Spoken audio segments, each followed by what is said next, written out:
Welcome, college algebra class. In this video, we're going to be finishing off the Lesson 4 Quadratic Equations handout. In the previous video, it skipped over this section, so we're going to go ahead and work this through. So what we're going to talk about here is that the quadratic formula can be broken down into a two-step process for each use. So the reason we do this is just to make things a little bit easier. Instead of doing one big calculation, we break up this inside term, b squared minus 4ac, right? As you can see it right here as well. We call that d. This big D is called the discriminant. And it's called the discriminant because it discriminates between three different types of solutions, which we will see below. And so when we do it like this, we simply write negative b plus or minus the square root of d divided by 2a. And so you can see this is a little easier to look at than what we have here. We do have the previous calculation right here that we have to make.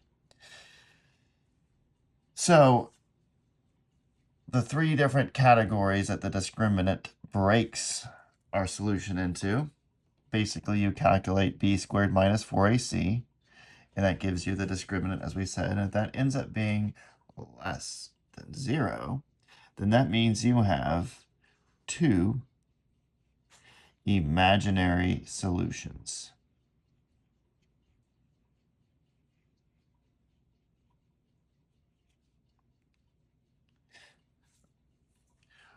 Or more formally, we would say both the solutions have a non-zero imaginary component, because remember, a complex number is made up of two parts, a real part and the imaginary part. If the imaginary part is 0, then the number is real. And so your answer will basically take on the form of, I'm just going to use capital letters to differentiate between the A's and B's from before. Basically, you'll have one that's A plus, big A plus BI, and then your second answer will take the form of A minus BI. Okay, where these A's and B's have no correlation to the A's, B's, and C's in the quadratic equation. Now, our next set of answers would be where we have a single solution, but the solution is repeated. And so you would say that our solution would end up being x equals negative b over 2a. And that would be repeated twice. All right, that's how that goes. Let's go ahead and write that over there. Okay. All right, so single repeated.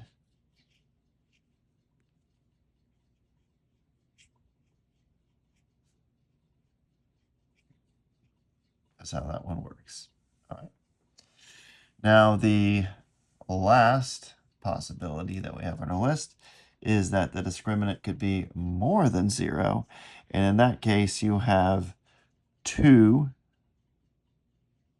real solutions.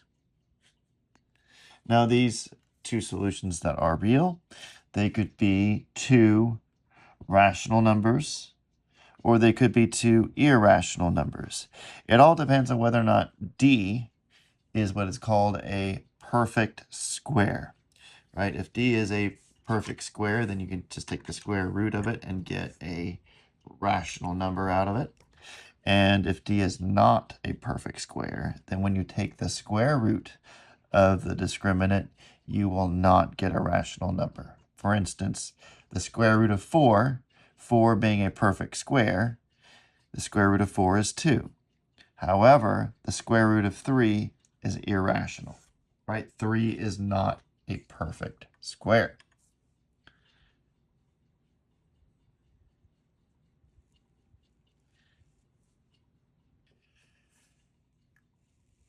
All right, so I want to go ahead and talk a little bit about this note on the bottom here. It is important to note that when talking about anything related to the quadratic formula, the coefficients a, b, and c do not include the variable. I cannot tell you how many tests I've graded where they use the quadratic formula. And in place of the b, instead of just putting like 2 or 3 or 5/3, whatever b happens to be, they'll put 5/3 times x, and they'll put an x inside here, and then they'll put an x squared here, and x squared down here, then there's another x here. It's a mess, and it doesn't make any sense. It is wrong, wrong, wrong. So remember, the a, b, and c only refer to the coefficients in front of the x, not the x itself. So remember that.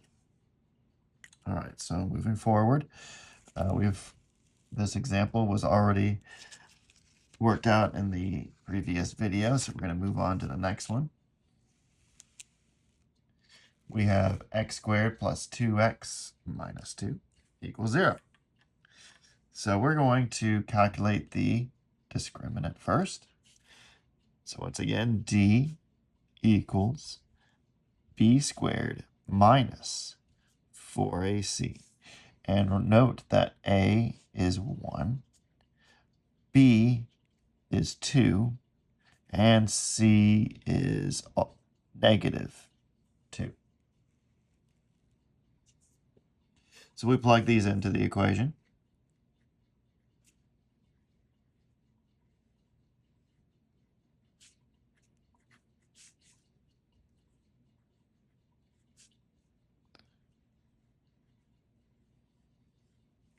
Like so, and then work it out.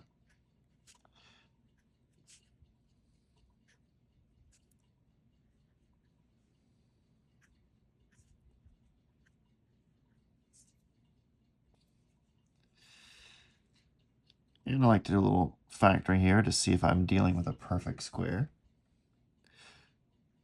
So 12 is 2 times 6.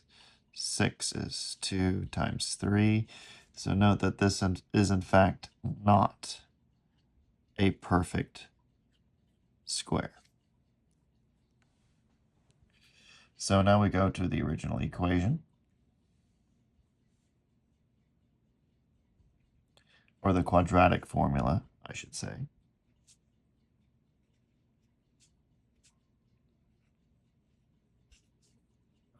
And note how I'm writing the formula every time I use it.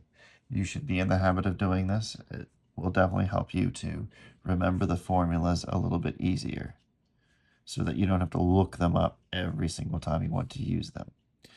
Okay, so now we just plug in what we have.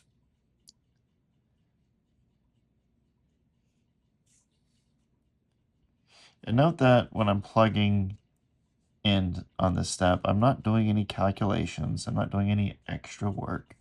I'm just putting everything where they need to go, just kind of shepherding in the numbers in the right spot. And then I start to work with them. Okay. So now we start reducing, right? So we've got negative 2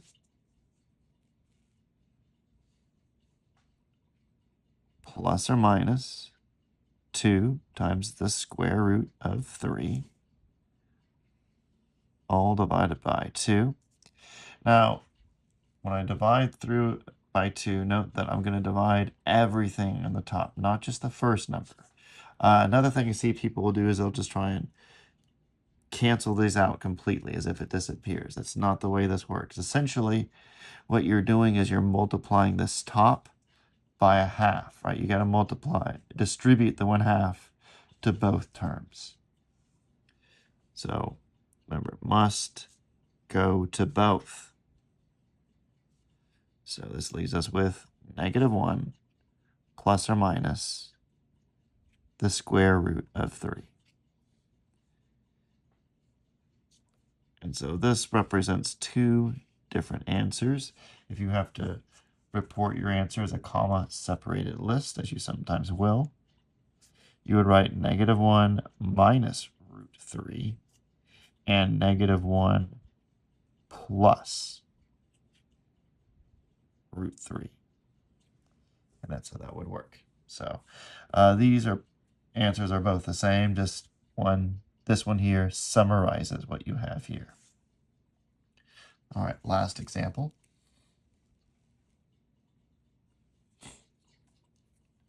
So let's go ahead and write what we have. We've got A equals 5,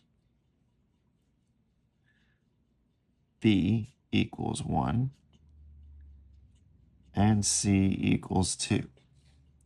And then we calculate the discriminant, which again is B squared minus 4A times C,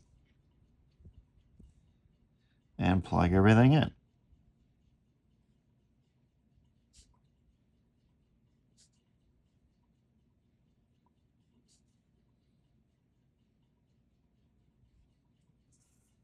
Right? And then we start to work after that. 4 times 5 is 20. 20 times 2 is 40. Giving us negative 39. And let's see how negative 39 breaks up. Note that because it's negative, because it's less than 0, I already know my answer is going to have a non-zero imaginary component. That is, I'll have two imaginary numbers. If you come across this in the homework, if you just were calculating this and you saw that you're going to have two imaginary numbers, and if, let's say, the homework is not accepting imaginary numbers, then that's when you could say there is no solution. But we're going to work this all the way through so that you see how to work this if it does accept an imaginary number. So negative 39, we can break this into 3 times 13. Right? 3 times 3 is 9. 3 times 10 is 30. So that doesn't really get us anywhere, right? Negative 39 is the equivalent of negative 3 times 13, but that's really of no help to us this time. So let's go ahead and plug this in to our quadratic formula.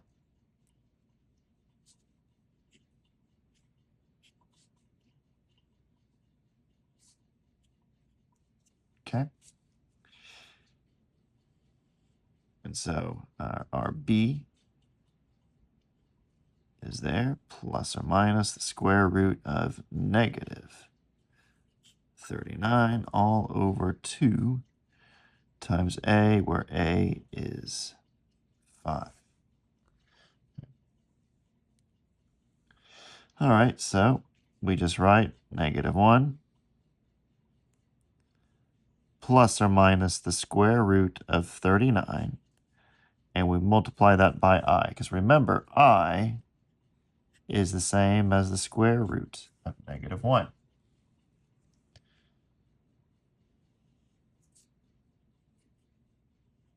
Right? And so this is a perfectly valid way to state the answer. If you need to write it as a comma-separated list, you would do it like so. First, you subtract.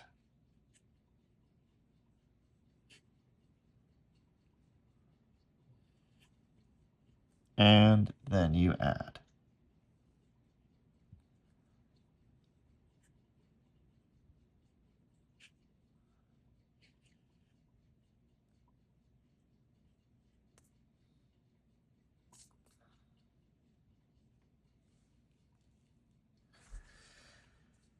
And that's how you do it.